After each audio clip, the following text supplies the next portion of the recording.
오늘 본문에 보니까 이스라엘이 지금 굉장한 위기 가운데 처해 있다고 1절에서 말씀하고 있어요. 어디하고? 미디안하고 전쟁이 났어요. 미디안하고 전쟁이 났는데 지금 미디안하고 싸우기만 하면 번번이 깨지는 거예요. 왜? 이 밑에 가면은 뭐라고 하느냐면 그들은 바닷가에 모래알처럼 많았다고 그래. 그 숫자가 바닷가에 모래알 같았더라. 그러니까 게임이 안 되는 싸움이요. 도저히 전쟁이 될 수 없는 그런 싸움에 이 지금 이스라엘이 처한 거예요. 그 얘기는 뭐예요? 곧 무너진다는 거지. 짓밟힌다는 거지.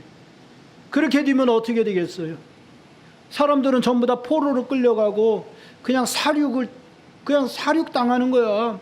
다 죽이는 거지 뭐. 그렇게 하면서 나라가 위기 가운데 들어가게 되는 거예요.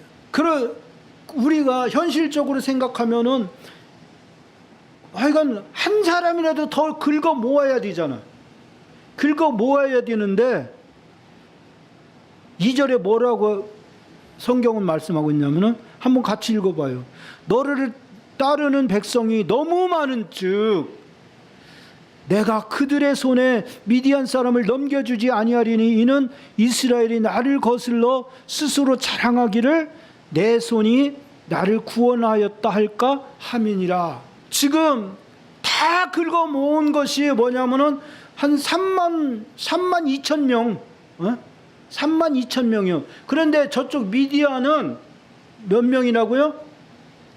바닷가에 모래알처럼 많았어. 5만 명이 됐든 6만 명이 됐든 5만 명, 6만 명만 한 군데 세워놔봐요. 얼마나 그 수가 많을지 상상이 안 가지.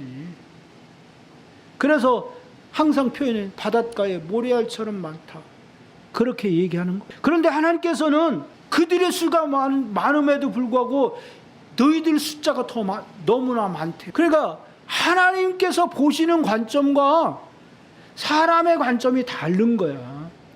사람은 한 명, 2명 이렇게 나가지만은 하나님은 그렇게 안 보시는 거예요. 너희 안에 믿음이 있는 자가 몇 명이나 이거야. 하나님은 믿음 있는 자 한 사람을 쓰시는 거지 수백만 명이 있다고 한들 그 안에 믿음이 없는 자들이 있다고 다 믿음이 없다고 하면은 그 수백만 명은 아무 의미가 없는 거예요. 그래 이런 얘기를 하면은 사람들은 믿음이 없는 사람들은 세상 사람들은 이해를 하겠어요? 못 하겠어요? 도대체 이해를 못 하지. 아니 지금 3만 2천 명도 턱없이 부족한데 하나님은 그들이 너무나 많다고. 너무 많아도 그러면은 우리 생각이 맞는지 우리 계산이 맞는지 하나님의 말씀이 맞는지 오늘 한번 본문을 통해서 알아. 왜 하나님이 그렇게 말씀하셨을까? 왜 너무 많다? 사모님 왜 그럴 것 같아요? 내가 어떻게 알아? 이현아 성도님 왜 그럴 것 같아요? 왜 많다고 하셨어요? 그걸 다 대답을 하면은 내가 설교를 못하지. 하나님이 보시는 관점과 사람이 보는 관점이 전쟁을 바라보는 관점 자체가 다른 거야. 하나님은 지금 무엇을 생각하고 계시냐면 이 전쟁을 통해서 하나님이 영광 받으실 거를 생각하고 계시는 거야. 하나님이 우쭐하게 봤지? 너희들 봤지? 내 실력과 내 능력 봤지? 지금 한번 하나님이 그렇게 한번 이 어깨 뽕 좀 올리고 싶으신 거야. 그런데 그 하나님이 그렇게 어깨에다가 뽕 좀 잔뜩 올리고 싶으신데 사람들이 아까 몇 명? 3만 2천 명. 그 3만 2천 명이 그냥 한 마음 한 뜻이 돼서 똘똘 뭉쳤어. 그래갖고 죽기 살기로 싸우는 거야. 뭐 해갖고 한 6만 명을 죽기로 살기로 싸워갖고 이겼어. 거기다 작전을 기가 막히게 세워갖고, 응? 하여간 맞짱 떠서 이겼어. 그러면은 어떻게 되겠어요? 기드온 장군 만세! 할 거 아니에요. 영광이 어디로 가? 사람한테 가는 거야. 예? 기드온 장군은 일단은 기드온 장군한테 갈 것이고, 그리고 또 누구한테 가겠어? 자기들이 전부 다 으쓱해질 거 아니야. 봤지? 여보, 내가 집에서는 빌빌하지만은 내 전쟁터 나오니까 나도 사나이야. 그러니까 함부로 바가지 긁지 마. 텅 하고 창을 쿵쾅 치고, 사람들마다 그런 뭐랄까 자부심과 자기들의 용맹함을 스스로 막 드러내고 나타낼 거 아니에요. 여기서 지금 하나님께서 보시는 관점과 사람의 관점이 이렇게 다른 거야. 처음에는 그들이 전부 다 순박했어, 순진했어. 그런 생각 일도 없이 했다. 예? 그렇죠? 내가 한번 내 이름을 전 세계에 날려버리라. 그렇게 생각해, 그런 계획을 가지고 한 사람이 있어요? 아무리 기드온이라고 해도 전혀 없었죠. 오히려 기드온은 어떤 사람이었어요? 하나님, 나는 므낫세 중에 작은 자입니다. 하나님, 나는 두렵습니다. 빌빌했던 기드온이었어. 그런 기드온을 하나님께서 뭐라고 부르셨어요? 용사라고 부르셨어. 용사. 그것도 큰 자까지 붙여서, 예? Great soldier, Great soldier, 대큰 용사여라고 하나님께서 붙여주시는 거예요. 그처럼 나약하고 섬세하고 부드러운 남자, 그게 바로 기드온이었어. 그런 기드온이지만 이제 막 전쟁에서 이기고 나면 달라지는 거야. 사람들이 아우 장군님, 야 난세 영웅 났어. 예? 이스라엘에 뭐 그 어느 왕보다도 더 위대한 왕이 났어. 모세보다 더 모세를 능가하고 여호수아를 능가하는 이 시대 최고의 지도자라고. 그러지 않겠어요? 당신이 나라를 구했다고 그러지 않겠어요? 이처럼 우리는 겸손한 것 같지만은 자기를 드러내는데 조금 더 뭐랄까 주저함이 없어요. 우리 이현아 성도님 지금이야 겸손하지. 예? 우리 김옥분 사모님 지금이야 겸손하지. 한번 김용환 목사가 사역을 열심히 해갖고 한 100명 성도만 대봐. 우리 김옥분 사모님 지금하고 마음이 똑같을 건가? 우리 이현아 성도님 뭐 해서 한 자리 딱 차봐. 마음이 똑같을까? 아니야.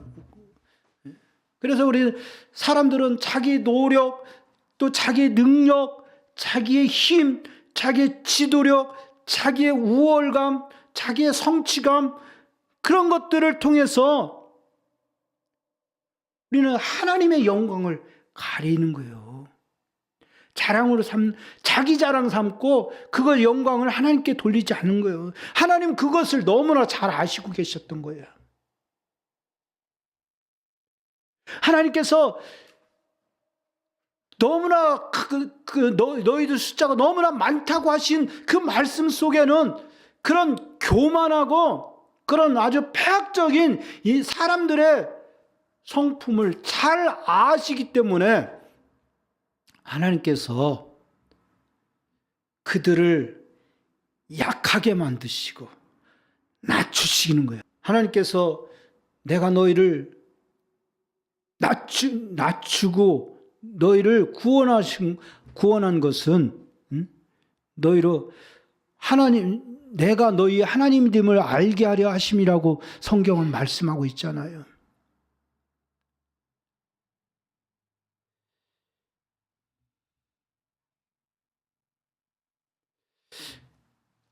그렇게 이 하나님은 우리가 약할 때 우리의 약함을 통해서 하나님께서 영광을 받으시는 거예요. 만약에 사도 바울이 정말로 건장하고 그리고 강했어. 아니, 사도 바울이 아니라 예수님이 뭐 기골이 막 크고 그리고 덩치도 좋고 막 용맹무쌍한 그런 왕이나 장군처럼 그렇게 했다고 하셨다고 한다면은 아마 정말로 하나님의 영광이 그 예수님을 통해서 나타나셨을까요? 사람들은 누구에게? 예수님에게 초점을 맞추는 거예요. 사람 예수에게, 인간 예수에게. 그래서 아마 그 예수님을 교주로 만들었을 거예요. 그렇지만 이사야서에서 말씀하시기를 뭐라고 말씀하시냐면 그는 자라나기를 연한 순과 같고 그리고 그 마른 동풍에 말라버린 연한 순과 같다고. 너무나 약하고 너무나 그러니까 사람들이 보기에 흠모할 만한 아무런 것도 보이지 않던 분이 예수님이었어요. 그 영화에 나오는 그런 예수님은 존재하지 않아요.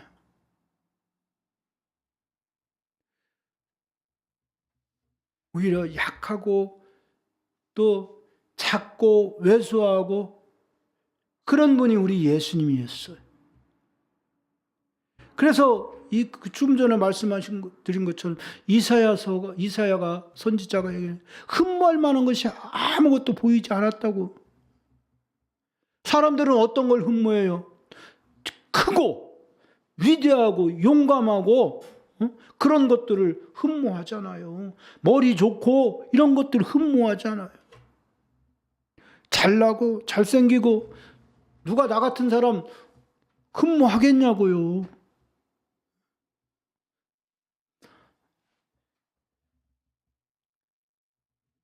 사도 바울도 고린도후서 12장 7절부터 10절에서 이렇게 말씀하고 있어요.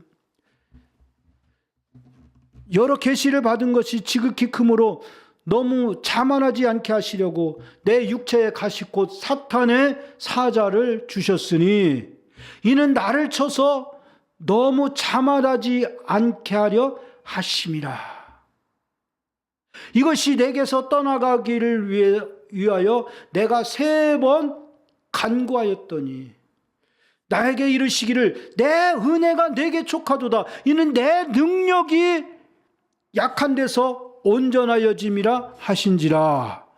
그러므로 도리어 크게 기뻐함으로 나의 여러 약한 것들에 대하여 자랑하리니 이는 그리스도의 능력이 내게 머물게 하려 함이라.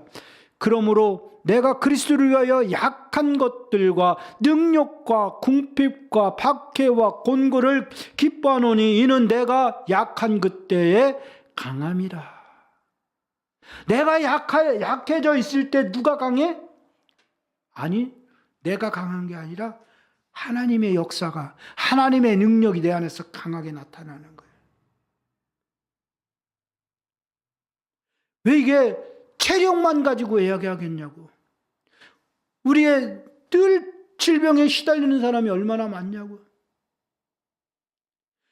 우리의 그런 질병의 시달림을 통해서 하나님의 역사와 하나님의 일하심이 나타나야 되는 거예요. 그냥 하나님은 왜 많은 사람 중에서 내게 이런 병을 주셔서 날 이렇게 힘들고 어렵고 고통스럽게 하느냐고 하나님은 원망할 것이 아니라 나의 이 약함을 통해서 하나님께서 뭔가 영광을 받으실 만한 것이 있구나 하는 것들을 우리가 기억해야 되는 거예요. 하나님이 내게 물질을 안 주셨어.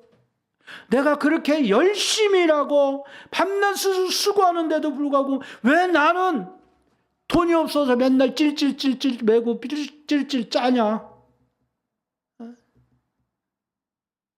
그래서 하나님 살아계심도 믿지 못하고 하나님의 역사하심도 믿지 않으려고 그래.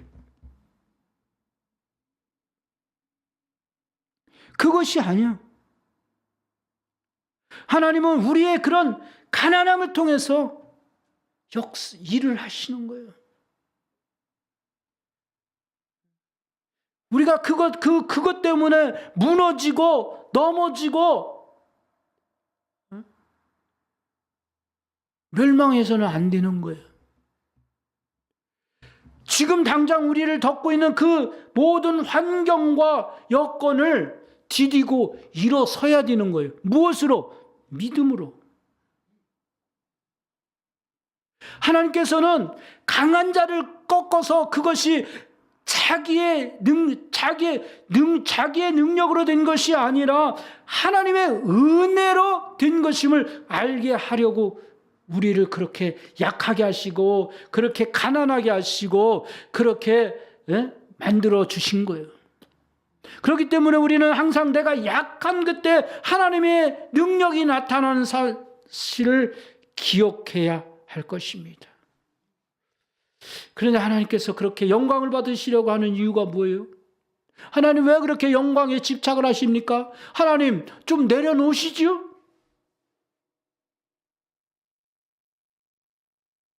하나님께서 왜 그렇게 그 영광에 집착을 하시냐는 거야.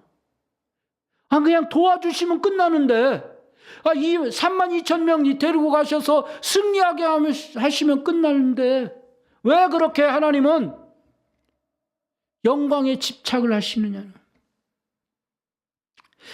중요한 것은 우리가 거기에 포인트가 있는 거야. 하나님이 영광만 받으시고 영광만 취하시고 입 싹 닦았어요? 안 닦았지. 하나님께서 영광을 받으셨다는 것은 곧 우리를 괴롭히는 대적을 잠재우셨다는 것입니다. 우리에게 못살게 굴고 괴롭히는 악한 원수를 우리가 보는 앞에서 그의 목을 밟으시고 그리고 한 발로는 그 원수의 머리를 밟으시고 원수가 보는 앞에서 우리를 높여주시려고 하나님이 영광을 받으시는 거예요.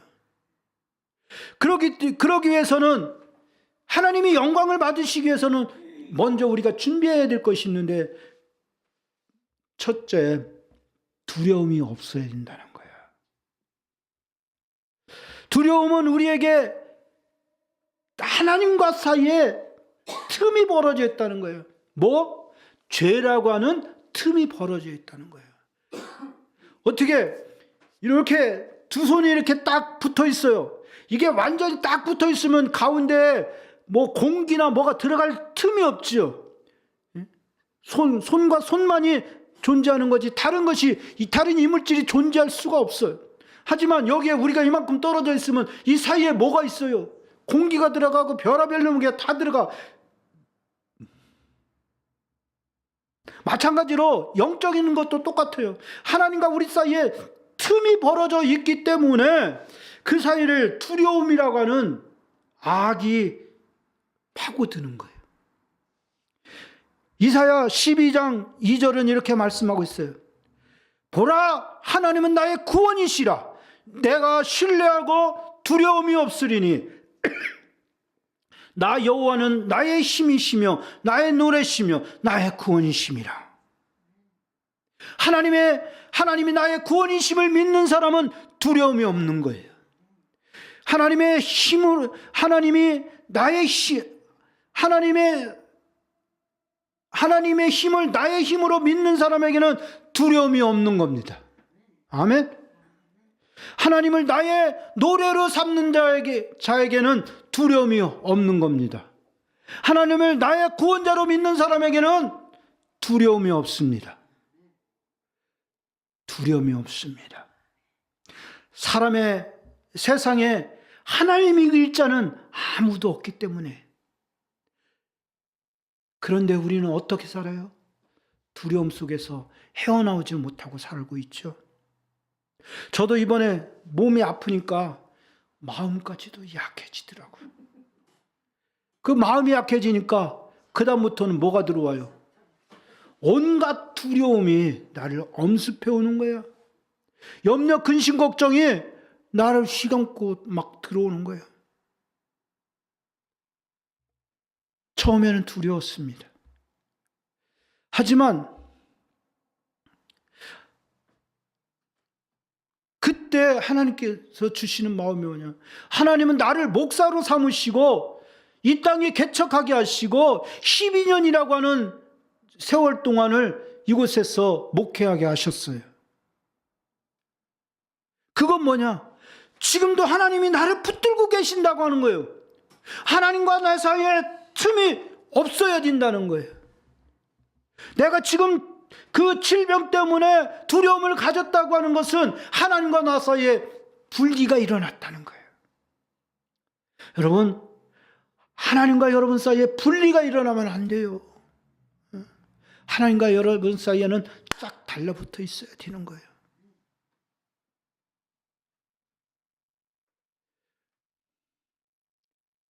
아직은 원수 대적 마귀가 지금 앞에 있어요. 여러분들 앞에도 지금 원수 대적 마귀가 그대로 있어요. 예? 눈에는 안 보이지만은 현실적으로 존재한단 말이에요. 예?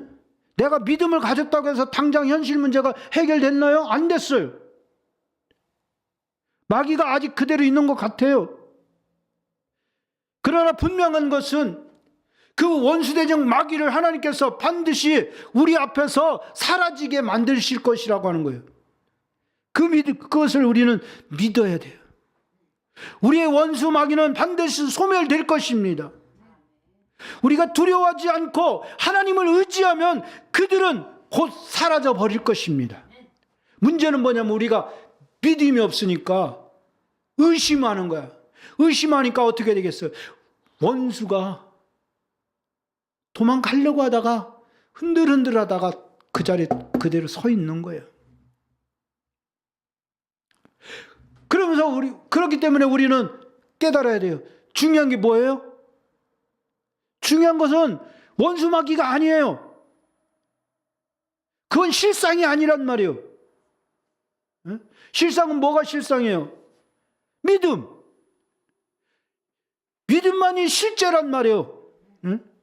믿음만이 역사하는 거란 말이에요. 믿음은 바라는 것들의 실상이요라고 말씀하고 있잖아요.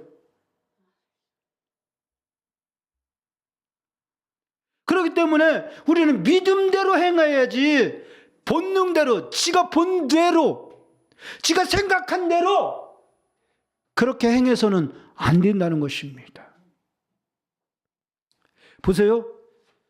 하나님께서도 전쟁하러 나온 사람 중에서 가장 먼저 쫓아내 보낸 사람이 누구였어요? 두려워하는 자들이었어요.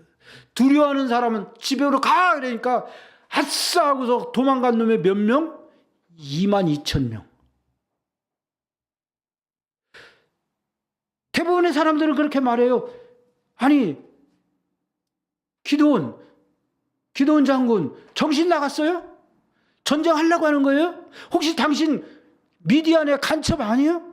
간첩한테 미디안한테 뇌물 먹었어요?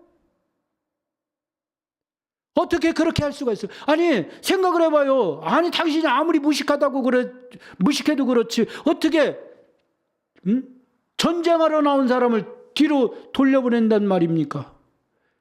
그렇게 생각할 수가 있죠. 그렇죠? 그러나 중요한 것은 뭐예요? 하나님의 생각은 사람의 생각과는 달랐다는 거예요. 하나님은 아무것도 존재하지 않는 완전 제로 상태에서 천지 만물을 말씀으로 창조하셨어요. 하나님이 천지를 창조하시니라. 땅이 혼돈하고 공허하며 흑암이 깊음이 있고 하나님의 신은 수면 위에 운행하시니라. 태초에 말씀이 계시니라. 이 말씀이 하나님과 함께 계셨으니 이 말씀은 곧 하나님이시니라. 만물이 그로 말미암아 지음을 받았으되 모든 것들이 다 그분의 말씀으로 말미암아 지음을 받았다고 성경은 말씀하고 있어요. 만약에 집으로 돌아간 2만 2천 명, 두려워하는 자 2만 2천 명이 그대로 전쟁이 투입이 됐다고 한다면은 그 전쟁은 해보나 마나 한 것 전쟁이었습니다. 질 수밖에 없는 거예요. 애꿎은 장정들만 도륙을 당하는 거예요. 그래서 4절에 보면 내 백성이 아직도 많으니라고 하나님께서 말씀하셔요. 그리고 그들을 물가로 데리고 가게 하시고 너를 위하여 그들을 시험하라고 하십니다. 우리도 지금 시험 당할 수 있어요. 그리고 하나님께서 그들에게 기드온에게 뭐라고 말씀하시냐면은 그들 중에서 시험에 합격한 사람이 누구인지 하나님께서 골라주신대요. 그렇게 보면은 그 시험관은 기드온이 아니라 바로 하나님이신 거예요. 사람들은 기드온을 속일 수 있습니다. 사람을 속일 수 있습니다. 그러죠?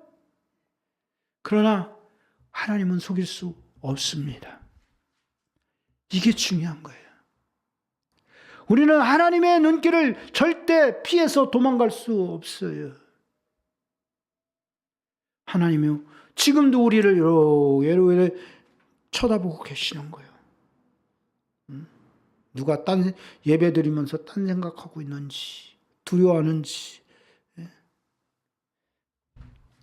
5절을 보면은 하나님께서 기드온에게 말씀하시죠. 사람들을 데리고 물로 들어가서 물을 마시게 하라고. 아무 정보도 주지 않으셨어요. 물을 마시게 하라는 거, 그거 하나가 오다야. 그랬더니 이제 이제 전쟁터에 나왔으니까 이제 날씨도 덥고 거기는 중동이잖아요. 그러니까 굉장히 목이 마를 거 아니에요. 그렇잖아요. 목이 마르니까 사람들이 와, 물가로 우리를 데리고 왔네. 그러면서 막 서로 물에 첨벙첨벙 들어가서 물을 마실 거 아니에요. 예? 아니, 어떻게 마시는 게 하나도 지침이 없었다니까? 그냥 데리고 들어가서 물을 마시게 하라고 했단 말이에요. 그거는 그 다음 얘기니까 그런 거고, 지금 앞서 나가지 말란 말이에요.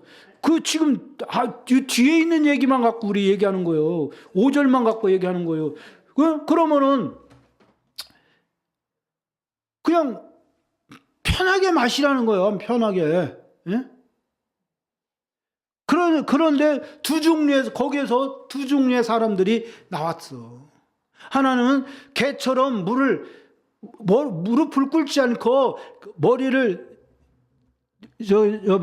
혀로서 이렇게 물을 퍼갖고 손으로 이렇게 개처럼 핥아먹는 사람이 있는가 하면은 어떤 사람은 막 정말로 물속에 들어가서 먹는 사람도 있었을 거 아니야. 그리고 어떤 사람들은 무릎을 꿇고 그냥 머리를 막 쳐박고 물을 먹는 사람이 있었던 거예요. 뭐라고 제한을 안 뒀어. 잘 생각해야 돼요. 이게 우리 신앙생활의 하나의 그런 어떤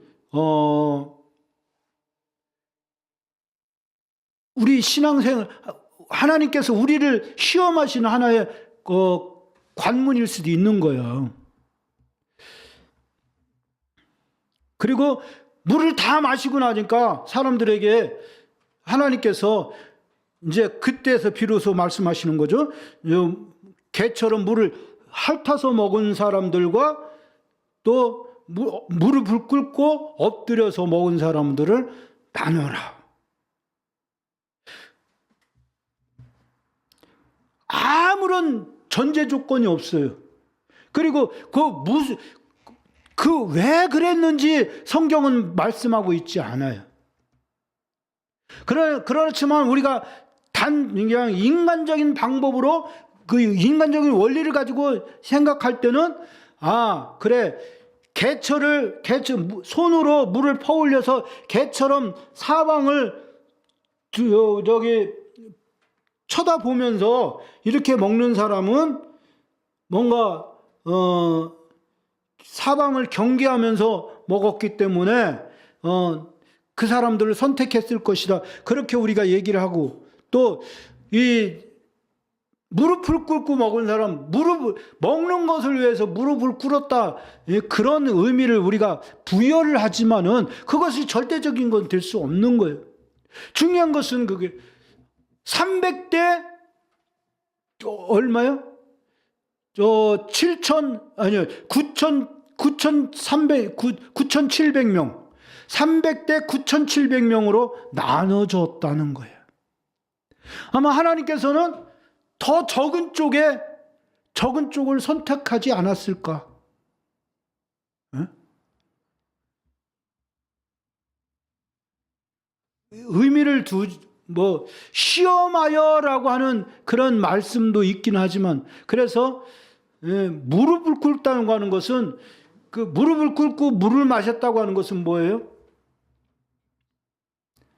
영적인 측면으로 우리가 굳이 해석하자고 하면은 그것은 뭐라고 할까? 세상 물질 앞에 먹을 거 앞에 무릎을 꿇었다. 먹을 것을 얻기 위해서 무릎을 꿇은 자.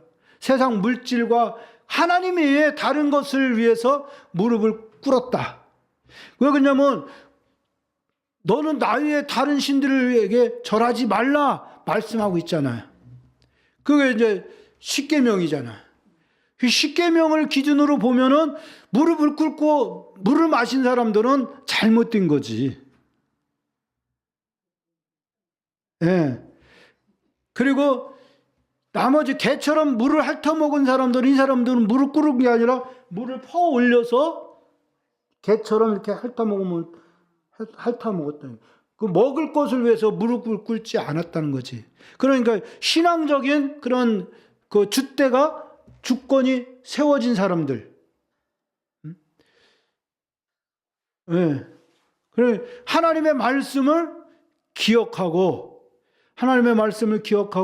그 말씀대로 순종했던 사람들, 그 사람들이 300명밖에 안 됐다는 거지. 그러니까 우리가 여기서 알 수 있는 것이 뭐냐면, 하나님의 용사는, 하나님 나라의 용사는 숫자에 있는 것이 아니라 그 안에 있는 믿음 안에 있는 것이다. 어떻게 믿음대로 살아가느냐. 그렇게 해서 이제 9,700명은 돌려보내고 그 300명을 데리고 하나님께서 일을 하시는, 사람의 뜻으로 하는 것이 아니라, 사람의 방법대로 하는 것이 아니라 하나님 중심으로 일을 하는 사람, 그 사람이 하나님께는 필요한 거지. 교회가 대형 교회라고 해서 수천 명, 수만 명이 모이는 교회라고 해서 거기에 하나님의 일을 하는 사람이 많은 것이 아니라는 거야. 교회가 우리 교회 같이 쬐끄만한 교회라고 해서 하나님의 일을 하는 사람이, 하나님께서 기뻐하시는 사람이 적으란 법도 없지만 많으란 법도 없어. 착각하면 안 돼. 그러니까 어떻게 하느냐? 하나님 뜻대로 사람의 생각을 내려놓고 사람의 생각을 내려놓고 하나님 뜻대로 순종하는 사람을 하나님 찾으시는 거예요. 그리고 그들을 통해서 하나님 나라를 세워가는 일을 하고 계신다는 것을 오늘 우리는 본문 말씀을 통해서 분명하게 깨달아야 될 줄 믿습니다. 그리고 또 하나 제가 서두에 말씀드린 것처럼 그렇게 해서 하나님께서 영광을 받으셨으면은 하나님은 입 싹 닦으실 분이 아니라는 거야. 그에 상응하는 보응을 우리에게 주신다고 하는 거예요. 그 기간이 힘들고 어려워. 때로는 앞이 캄캄하고 사방이 다 절벽으로 둘러싸인 것 같은 그런 상황에 우리가 처할 때도 있지만은 중요한 것은 그 삶 가운데서 우리가 하나님을 볼 수 있느냐는 거예요. 하나님의 지금 현재 나를 향하신 하나님의 뜻이 무엇인가를 우리는 깨달을 수 있어야 된다는 거지. 복 받아라 해서 복 주는 게 아니라 복은 하나님의 뜻대로 순종하면서 살아가면은 저절로 들어오는 거예요. 그래서 제가 이제 말씀을 마치면서 여러분들에게 당부할 것은 한 가지만 얘기할게요. 믿음이란 무엇이냐? 믿음은 7번 불로 연단받은 은과 같은 것이 믿음이요. 불순물을 완전히 제거한 은과 같은 것이 믿음이요. 고난 없이, 고통 없이, 아픔 없이, 나를 내줌이 없이 믿음을 가지고 있다고 한다면은 그 믿음은 진정한 진실한 믿음인지 우리가 스스로를 돌아봐야 된다는 거죠. 그래서 우리가 고통을 많이 겪은 사람은 믿음이 더 단단해질 수밖에 없는 거예요. 고난을 많이 겪은 사람은 믿음이 더 단단해질 수밖에 없는 거예요.